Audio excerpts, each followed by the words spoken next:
C'est la première femme. Homicide. Les enquêtes de Maya Gray. Tome 1 par Caroline. Chapitre 1. Depuis sa voiture de location, Maya Gray, enquêtrice attachée au bureau des affaires non résolues du FBI, observait un pavillon typique de la banlieue de Harristown, dans le Missouri. Repeint de frais, il était entouré de la sempiternelle clôture de lattis blancs, omniprésente dans ces quartiers aisés.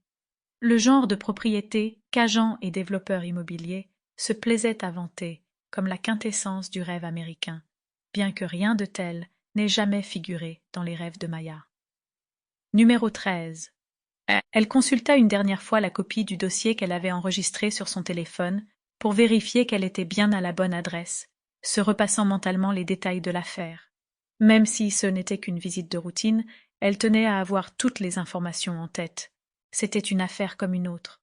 Ben Harrow avait été retrouvé mort dans un sous-bois 10 ans plus tôt, dans une zone protégée réputée pour sa flore rarissime, victime de blessures multiples à l'arme blanche. On lui avait volé son alliance, ainsi que le contenu de son portefeuille, probablement dans une tentative maladroite de faire croire à un volume qui avait mal tourné.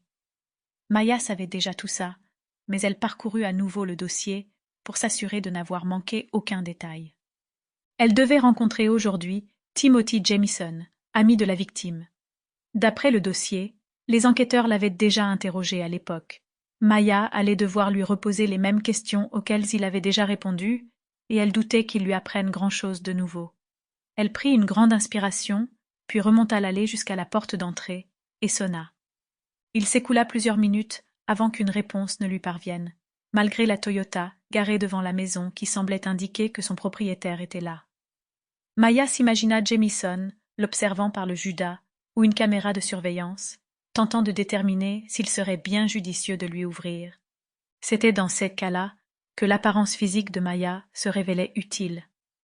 Grande et sportive, le tailleur qu'elle portait dissimulait cependant sa carrure athlétique et la faisait paraître plus délicate qu'elle ne l'était, du haut de son 1,78 m. Seuls cheveux bruns étaient relevés de manière aussi professionnelle que possible, malgré les quelques mèches rebelles qui s'obstinaient à lui retomber sur le visage. Maya ne s'embarrassait pas de maquillage, mais, à 39 ans, ses traits gardaient l'éclat de la jeunesse et pouvaient passer pour jolie vue sous un certain angle.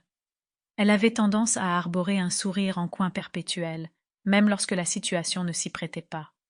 Maya avait conscience de son physique inoffensif et s'était rendu compte très vite qu'il lui attirait facilement l'aide et la confiance des gens. Sample complete. Ready to continue?